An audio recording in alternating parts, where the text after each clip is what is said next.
राज्य का अपमान जो भी करेगा, छत्रपति संभाजी महाराज का अपमान जो करेगा उसको महाराष्ट्र नहीं छोड़ेगा, उसको महाराष्ट्र माफ नहीं करेगा। बस सर कार्रवाई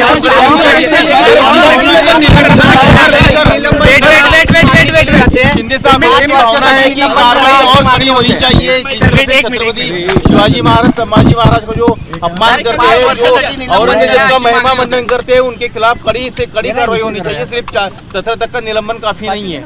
अरे बाबा, ये तो पहली स्टेप है। अभी उनको इशारा दिया है, समझने वाले को इशारा काफ़ी है। इसमें समझकर उनको समझदारी से काम करना चाहिए बस। इसके बाद अगर कुछ गलती करते तो महाराष्ट्र माफ नहीं करेगा। आरोप केल्यानंतर चुकी कबूल केली, वडेट्टीवारांनी सगळे आरोप केल्यानंतर त्यांनी चुकी पण कबूल केली। ठीक आहे, चुकी कबूल केली, त्यांना मी माफ केलं, ठीक आहे, त्यांनी ते समजदार आहेत।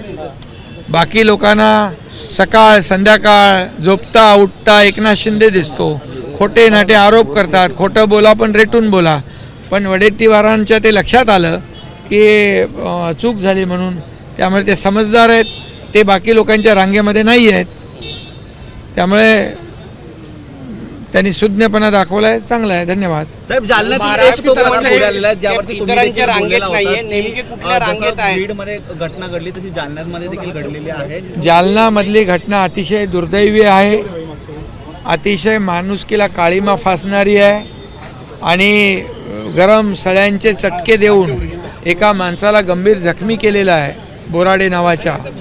आणि त्यामुळे मी सकाळी देखील त्याच्यावर बोललो की अशा नराधमांना अतिशय कठोर कारवाई केली पाहिजे, त्यांच्यावर मोकासारखा गुन्हा दाखल केला पाहिजे, मोकासारखी कारवाई केली पाहिजे। आणि त्यासाठी मुख्यमंत्री महोदयांनी देखील गांभीर्याने घेतलेली आहे बाब। मी एसपींशी बोललो, त्याचबरोबर जिथे ते ॲडमिट आहेत त्या बोराडेंशी बोललो आणि त्या संपूर्णपणे त्याच्या उपचाराची काळजी सरकार घेणार आहे आणि आमचे लोक त्यांच्या संपर्कामध्ये आहेत। एबीपी माझा, उघडा डोळे बघा नीट।